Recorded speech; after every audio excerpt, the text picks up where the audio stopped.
अस्सलाम वालेकुम नसीदा अब्बू। वालेकुम सलाम सलाम अब्बू।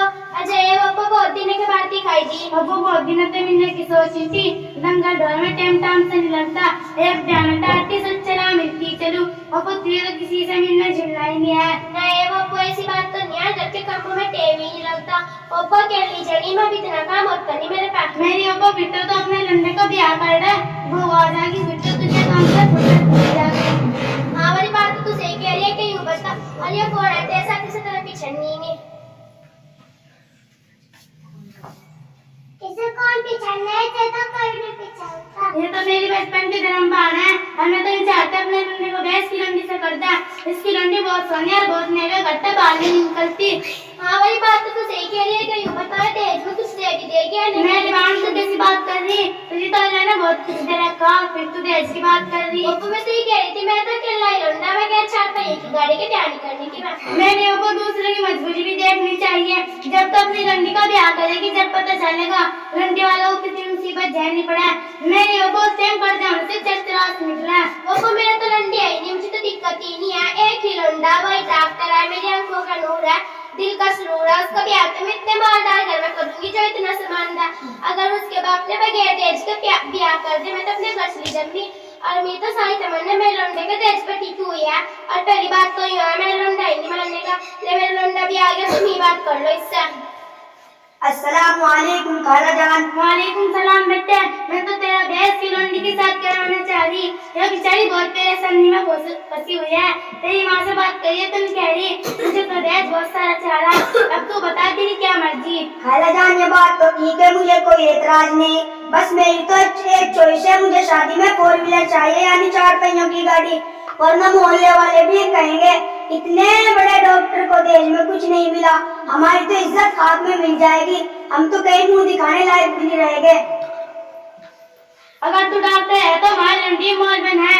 अल्लाह के कुरान इसके दिल में और रसूल सल्लल्लाहु अलैहि वसल्लम की सुन्नत उसकी जिंदगी में दोनों जान के लिए नेक वक्ती और आखिरत में भी जान से खुलासे का जरिया। खाला जान ये बात तो ठीक है, अपनी जिंदगी के बारे में भी कुछ सोचना चाहिए। मुझे तो अपनी बात आपके सामने रख दी, इसके अलावा मेरी कोई चाहत नहीं। अम्मी जान मैं अपने दोस्त की पार्टी में जा रहा हूँ, जिस तरह मुनासिब समझे इस तरह कर लेना, मुझे कोई एतराज नहीं। अब्बू मैंने तुझे कहा नहीं था मैं लौंडा मारने का नहीं है, हुई ना वही बात। मेरे अब्बू में तो तेरे दर पे बड़ी उम्मीद लगाई थी, आखिर तुमने तो मेरी सारी उम्मीदें पानी फेर दिया। और अब्बू हमने तो सोचा भी नहीं था कि तू ऐसे खड़े खड़े जवाब देगी। और अब्बू तू बुरा न मानना, तुम्हें एक बात कहूँ, हमें आज के दौर में गरीब को कोई पूछने वाला नहीं है। इज्जत बेइज्जती को कोई नहीं देखता, सबको माल चढ़ा माल। हमें तो ऐसा लगा हमारे जाके वैसे न रह जा, हमारे देने को हमारे कुछ है नहीं। और ऐसे बगैर माली कोई ब्याह करने को तैयार नहीं हो रहा। मेरी अब्बू मेरे ऊपर कुछ तरस कर ले और इस रिश्ते को कबूल कर ले, मुझे बेसहारे की तरफ से देख। मैंने अपनी पूरी जिंदगी अपनी बच्ची की परवरिश में लगा दी। उस फूल सी बच्ची को देख, न उसका अब्बा है, न भाई और न बहन। मैं इसकी माँ हूँ और मैं इसका बाप हूँ और मैं इसका भाई हूँ। मेरे अब्बू मेरी हसरतों पर गजब न दाओ। हम गरीब इस तरह डोंग रचा कर अपना उल्लू सीधा कर लो और देश अपनी जान बचा लो। और ये रोना पीटने मेरे पे कोई असर नहीं करने का। बस मान खड़ी होते हैं तो दहेज के चक्कर में अंधेरी क्या तुम यहाँ बन जाती ना। अगर इसका लंडा डॉक्टर है तो हमारी लंडी मौलवन है, इसे देखकर कानून और दिल को सुरूर मिला है। अगर तुझे अपनी लंडी की डिग्री पर घमंड हो तो हम भी अपनी जाति पे ना झुके। अल्लाह ने उसे बोलने का ढंग दिया कि पत्थर दिल को भी मोम कर दे और टूटे दिल को भी जोड़ दे। अगर ऐसी बात है तो मैं भी देखना चाहूँ ऐसा थारी लौंडी की जुबान में कौन सा जद्दू जो वो दुश्मन को भी दोस्त बना दे। अगर उसने मेरे दिल को पिघाल दिया मैं अपने लौंडे का ब्याह थारी लौंडी के साथ कर दूंगी। मेरी अब्बू में सभी बुला रही, बेटी जी ने थोड़ी देर के लिए अपनी खल्ला रशीदा के घर आ जा। लगभग में जाग की भी आ गई। मेरी प्यारी अम्मी जान और खाला जान, अस्सलाम वालेकुम व रहमतुल्लाहि व बरकातुहू। वालेकुम अस्सलाम बेटी, जब तक तेरे खल्ला ने सुना अल्लाह ने तुझे मौलवन बनाई और तेरी जुबान में मिठास रखा। जो पत्थर दिल को मोम कर दे तो ऐसे कुछ दिन के बाद सुनना चाहिए। खाला जान ये तो अल्लाह ताला की दी ही नेमत है, इसमें मेरा कोई कमाल नहीं है। जब ये बात है तो मैं आपके सामने जहेज के बारे में कुछ अर्ज करना चाहती हूँ। अल्लाह ताला मुझे सही बात कहने और हम सबको उस पर अमल करने की तौफीक अता फरमाए, आमीन।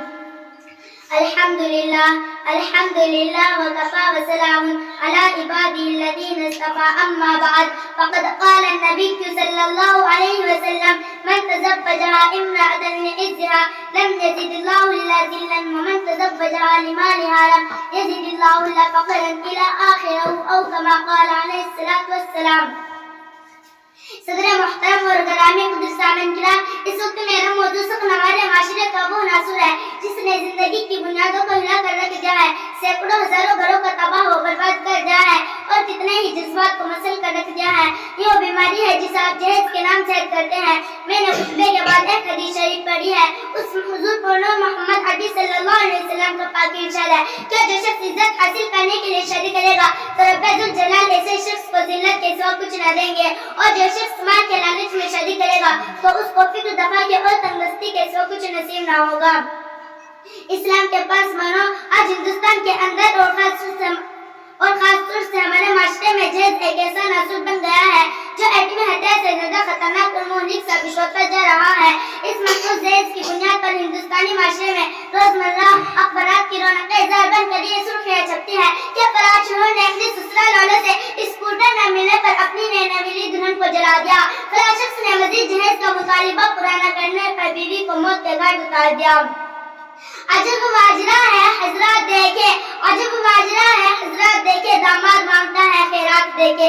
پیارے دوستو، اخبارات کی سرخیاں ابھی قومی کے بارے میں نظر آتی تھی، مگر افسوس کے رفتہ رفتہ ہمارے اسلامی معاشرے کے اندر بےوبا پھیل چکی ہے.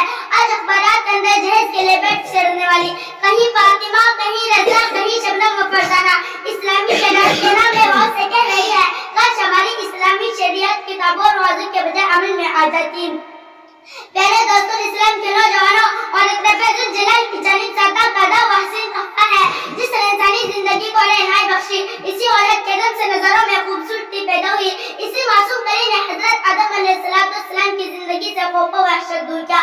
مگر ان تمام باتوں کے باوجود ظلم و ستم کی تاریخ شاہد ہے کہ اس دائیں پانی میں جتنا مظالم برپا ہوئے ہیں ان میں زیادہ تر سلفی نازکی پر کیے گئے ہیں. اس برہم سماج نے عورت کو جس نظر سے دیکھا ہے وہ نہایت ہی قابل مذمت ہے. تاریخ عالم ان دردناک واقعات سے بھری پڑی ہے. کبھی حضرت مریم علیہ السلام کو دنیا والوں نے محکم کر کے جنگلوں کی خاک چھاننے پر مجبور کیا، تو کبھی نمرود نے اپنے بیٹے کو ایمان لانے کی پاداش میں آگ میں ڈالا، تو کبھی عرب کے جاہل معاشرے نے لڑکیوں کی پیدائش کو اس طرح محفوظ تصور سے کیا کہ ان کو پیدا ہوتے ہی زندہ درگور کر دیا جاتا تھا. محترم حضرات، آج ان معصوم دوشیزوں پر ظلم و ستم کے پہاڑ توڑے جا رہے ہیں. جبر تشدد کے قادہ جھاڑیاں ان کی راہ میں حائل ہے. آج ان عورتوں کے ارمانوں کا خون کیا جا رہا ہے. غریب گھرانے کی بچوں پر خدا کی زمین اپنی وسعت اور کشادگی کے باوجود کم ہو رہی ہے. ساری دنیا پر یہ بات روزہ رکشن کی طرح آیا ہے کہ جس گھر میں لڑکی جوانی کی دہلیز پر قدم رکھتی ہے تو اسی وقت سے والدین کی نیند حرام ہو جاتی ہے، زندگی نارا سب بن کر ڈسنے لگتا ہے. ایک طرف لڑکی کی اٹھتی ہوئی جوانی ہوتی ہے تو دوسری طرف جنسی بھیڑوں کی نگاہیں ہوتی ہے، تو تیسری طرف پڑوسیوں کی شہمی گوئیاں ہوتی ہے. والدین اس گلاب کے پھول کو سجانے کے لیے جب کسی لڑکی کی تلاش کرتے ہیں تو جہیز کا مطالبات ان کے ارادوں کو ہی مسمار کر دیتے ہیں. ارے جہیز کے ٹھیکیداروں، کان کھول کر سن لو، ذرا دیکھو سید الانبیاء تاجدار بطحا احمد مجتبی محمد مصطفیٰ صلی اللہ علیہ وسلم کی پیاری لاڈلی بیٹی حضرت فاطمہ رضی اللہ عنہا کا اپنے مسلم کس انداز سے ہوتا ہے کہ جسم پر جو چادر ہے اس میں 16 پیوند لگے ہوئے ہیں اور بنت رسول ہونے کے باوجود پیادہ پاشے خدا حیدر کرم رضی اللہ عنہ کی گھر کی جانب روانہ ہو رہی ہے. اور جہیز میں ایک بستر، ایک چکی اور ایک تکیہ، 2 بچوں پر مشتمل مختصر سامان علی مرتضیٰ کو پیش کیا جا رہا ہے. محترم حضرات، آج ہم یہ کہتے ہیں کہ ہمارا بیٹا ڈاکٹر ہے، ہمارا بیٹا انجینئر ہے، ہمارا بیٹا پائلٹ ہے، ہمارا بیٹا گریجویٹ ہے، ہمارا بیٹا ٹیلی فون آپریٹر ہے، ہمارا بیٹا سعودی عرب میں رہتا ہے، اس لیے جہیز میں جہاز چاہیے. ارے اولاد پیدا کر کے جہیز کی تمنا کرنے والوں، کان کھول کر سن لو. اگر تمہارا بیٹا ڈاکٹر ہے تو حضرت علی امیر المؤمنین تھے. اگر تمہارا بیٹا انجینئر ہے تو حضرت علی مجاہد تھے. اگر تمہارا بیٹا پائلٹ ہے تو حضرت علی خلیفہ رسول تھے. اگر تمہارا بیٹا ٹیلی فون آپریٹر ہے تو حضرت علی فاتح خیبر تھے. اگر تمہارا بیٹا گریجویٹ ہے تو حضرت علی اسد اللہ تھے. اگر تمہارا بیٹا پیکر سیاست ہے تو حضرت علی پیکر ولایت تھے. حضرات، آئے ہم سب مل کر اس بات شاہد کریں گے، اس جہیز ملعون کو مٹا کر دم لیں گے. یہ سنگے گرا جو حائل ہے، یہ سنگے گرا جو حائل ہے، رستے سے ہٹا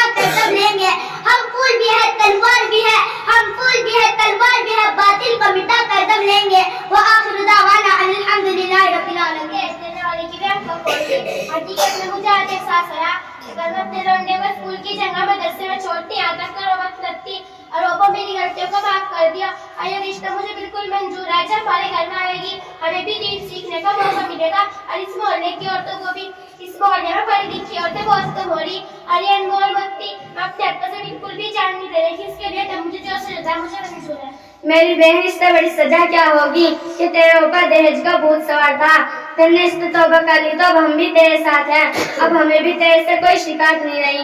जब चाहोगे अपने लंडे का ब्याह कर लें। अच्छा बस, सलाम वालेकुम। वालेकुम अस्सलाम।